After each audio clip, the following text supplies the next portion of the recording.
In Saskatchewan today, the Star Blanket Cree Nation made a major announcement.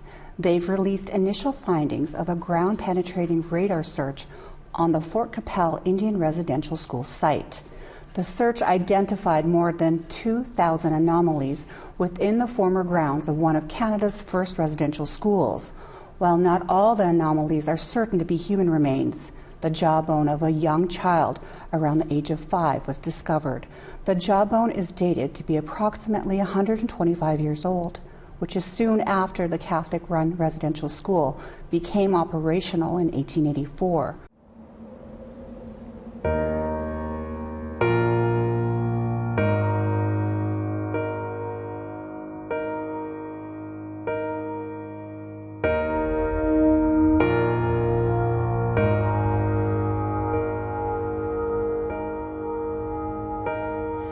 To those souls who passed,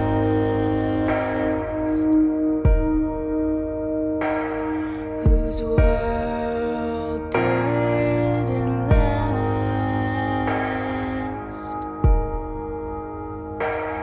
we're here to sing your song,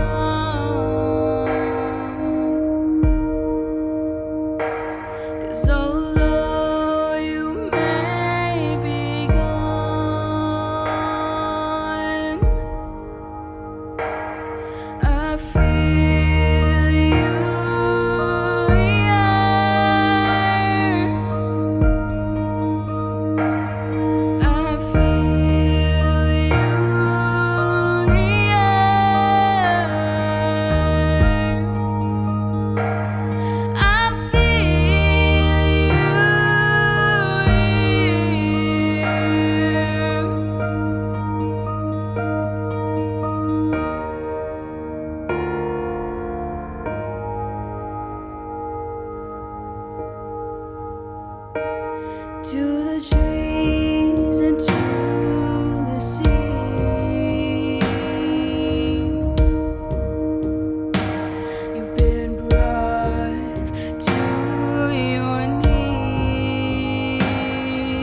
like my children are the first generation in my entire family since the signing of the treaties, pretty much, that hasn't had residential schools in her life or in their lives.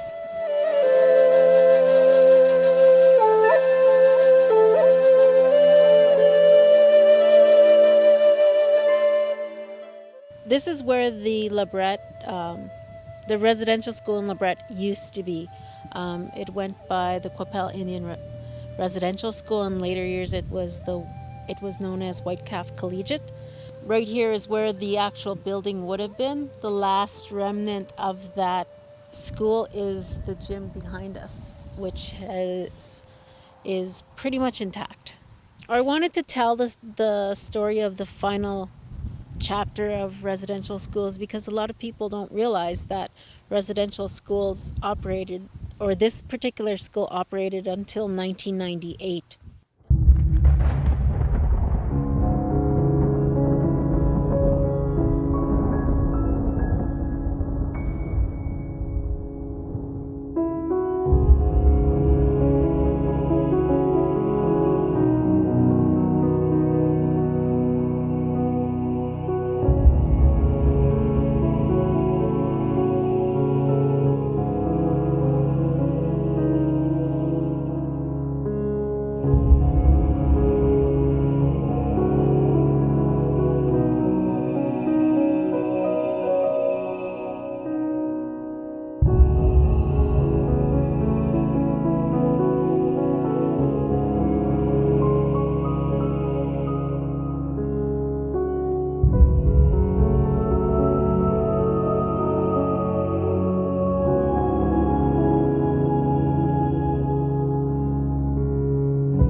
Armin MacArthur.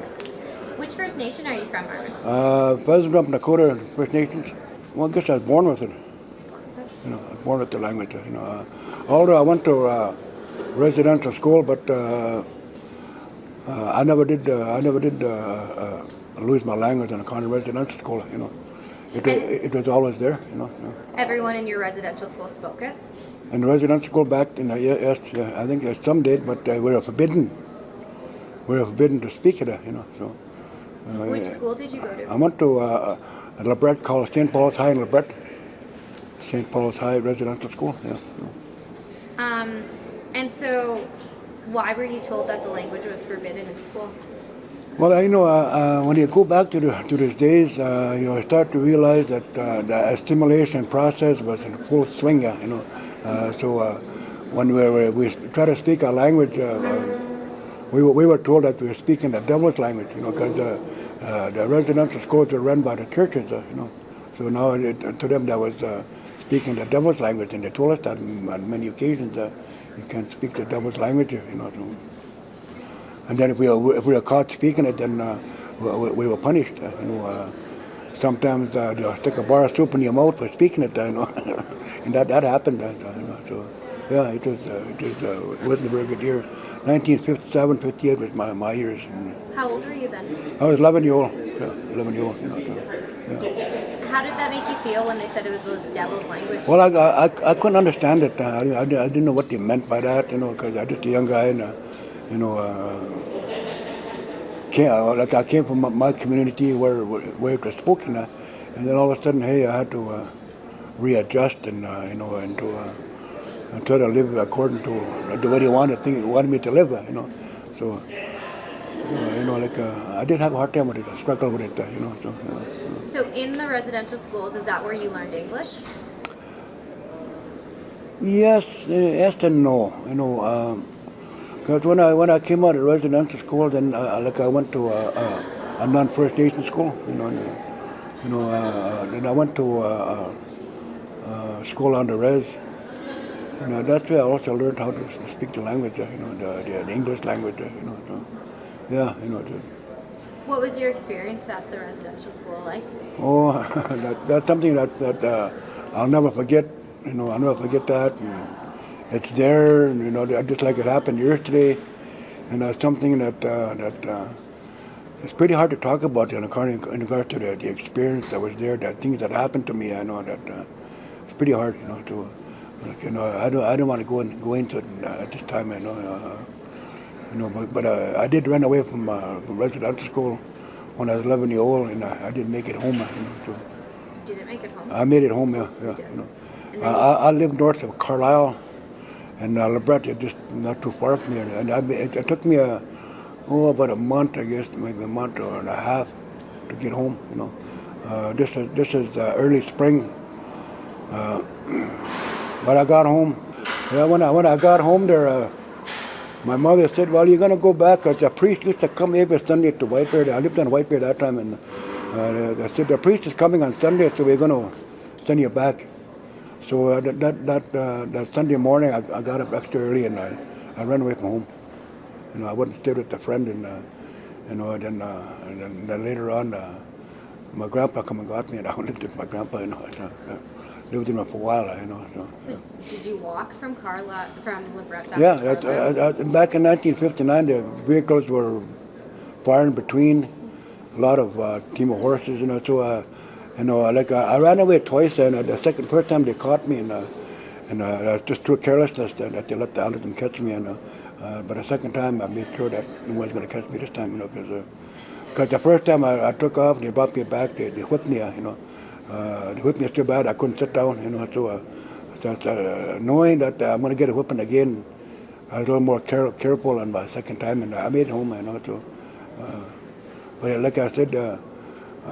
It took me I think about a month and a half, you know, to make it home from Lebret to north of Carlisle. You know, back in those days, every time I seen or heard a vehicle, I wouldn't hide. I hid in the bush, you know. So I didn't want to get caught in the way, you know.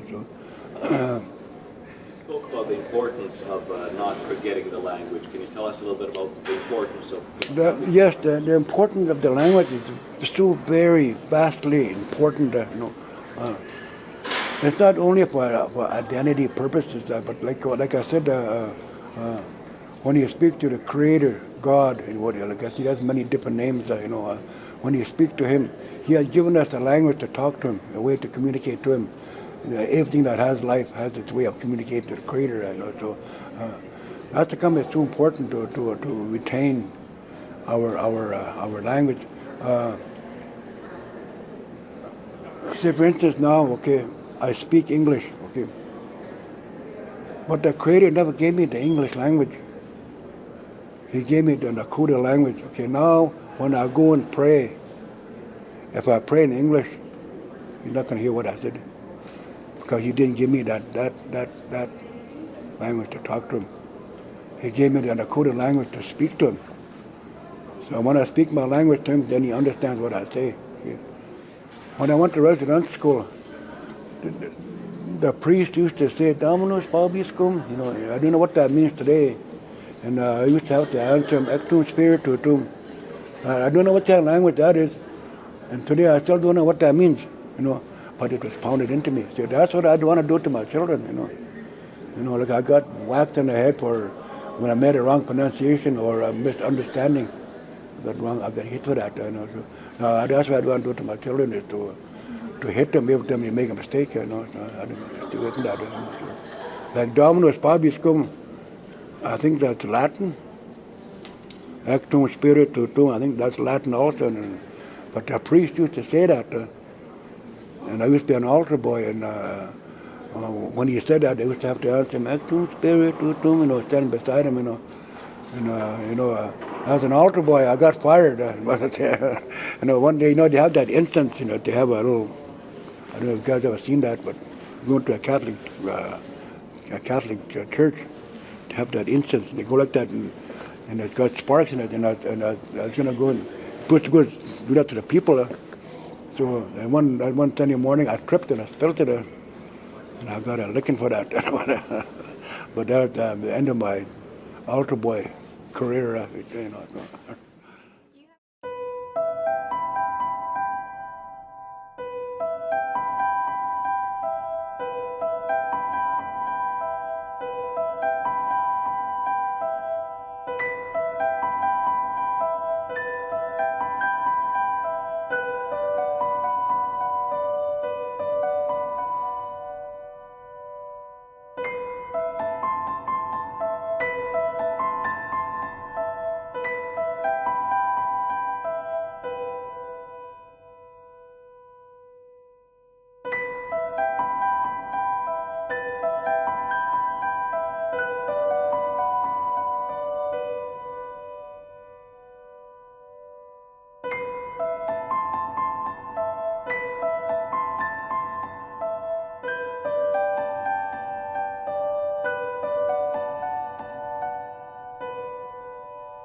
We want to do it in an honorable way, and we want to do it in a respectful way, and we want to take care of them, look after them.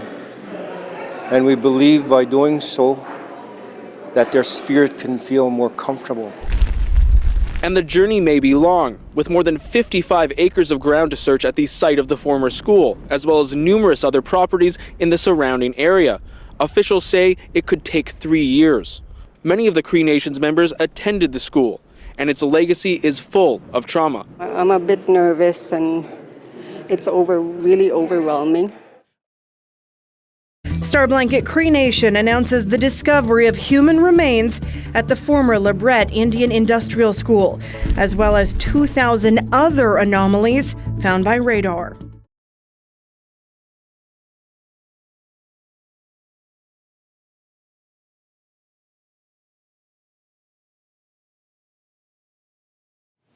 Our hearts are heavy today.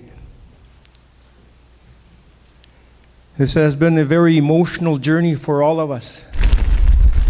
In November 2021, the Star Blanket Cree Nation began ground-penetrating radar search at the site of the former Lebret Indian Industrial School, about 75 kilometers northeast of Regina. Last fall, one team member made a disturbing discovery. It is a jaw bone fragment of a child between the ages of 4 and 6. The bone fragment has been aged to be about 125 years old, which puts us in the first school era. So that brings us back to about 1898. So this is physical evidence, physical proof of an unmarked grave. The remains of the child were in a teal box in front of Star Blanket Chief Michael Starr. This discovery has changed everything. It's changed the things that we're going to do. It's changed our mindset. It's changed our way of life in a way.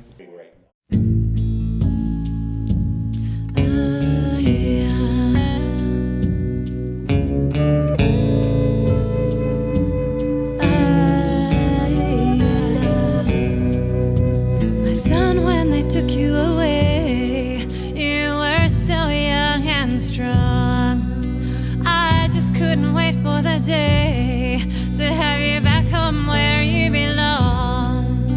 The only thing that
this site and many other sites are crime scenes.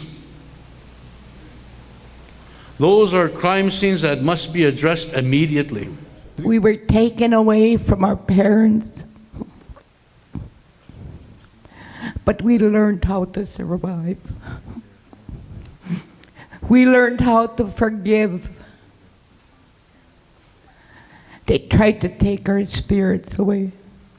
They tried to take the Indian out of us. But thank the Creator, we're back here. Strong as we'll ever be.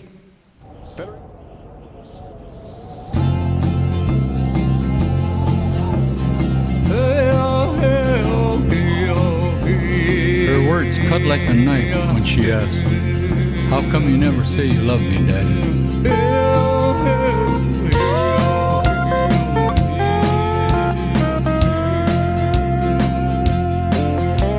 At 5 years old, it tore me up inside. Took away my innocence and poured holy water on me. They took my soul and placed it at the foot of their cross. Took me down forbidden fields late at night. 11 long years still haunting me. Look close enough, you can see the pain in my eyes. With calculated skill, they took away who I am. Then they filled my innocent head with strange white lies. Could never understand why you can't look at me. The fire I walked through wasn't my choice. Why just me?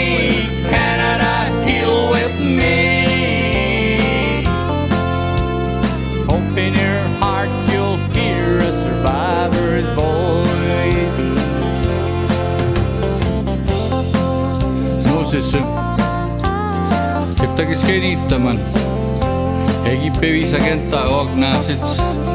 Animante egipe muuttiag. Eskutteo nemanasits e viisakentago. Magaki skeniitten nattaispi nigani. Keon kautsisia kinigiko. Ako minne pagusene muan. Nattaispi minagito tamusta animamenawame.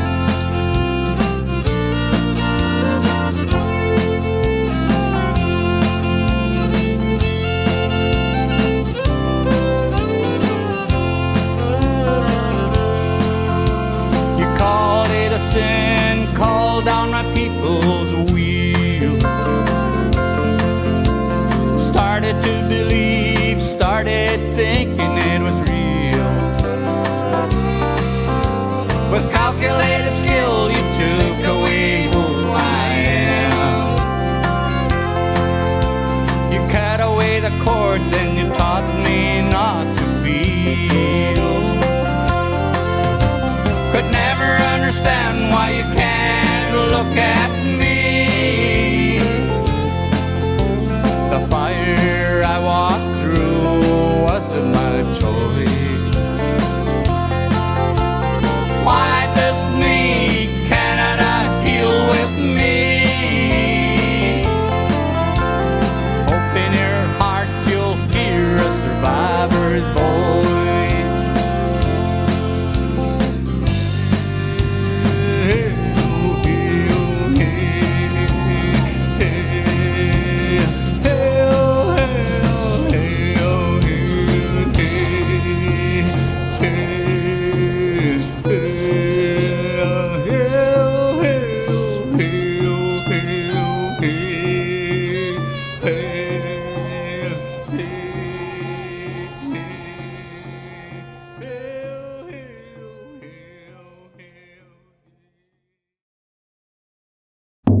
Tell me if you heard about all of the children taken from their homes and put into some buildings. Residential schools are what I speak about, and the residential schools are why I'm speaking now. Just the other day they found some graves that were unmarked. Oh shit, that comes from one heart. The thought of the treatment they received is chilling. Can you imagine how them little ones were feeling to be ripped out of your home and stripped of all your clothes, your long hair, your language, your culture, it all goes. Raped, whipped, and beaten, starved for no reason to the point that your heart stops beating. Tell me if you heard about all of the children taken from their homes and put into some buildings. Residential schools are what I speak about, and the residential schools are why I'm speaking now. That is how it was for them little ones, never made it home. Buried for being brown, their names are unknown. Finally have been found, the public has now shown a piece of the puzzle while my people are prone to a life where we battle addictions. Over-representations of natives up in prison. Women going missing. Kids are getting shoved into the system. Nothing is being done, someone listen. Tell me if you heard about all of the children taken from their homes and put into some buildings. Residential schools are what I speak about, and the residential schools are why I'm speaking now. Nothing's been done, someone listen. Nothing's been done, someone listen. The government is feeding us fantasy and fiction, saying reconciliation is a mission. They talk more shit that the toilet can't flush. They gave us $5 and they took so much. When my people needed help, they wouldn't help us. It was their plan to leave us helpless, and we fell for it. The ones that didn't stood up and raised hell for it were either killed or put into a cell for it. And to this day my people stay oppressed, incarcerated, unemployed and homeless, addicted to alcohol and drugs. It's so messed how everything that's no good my people are so blessed with. It's a fact my people were deceived and forced to sign treaties for what we believed would save us. And this is what they gave us. Yeah, this is what they gave us.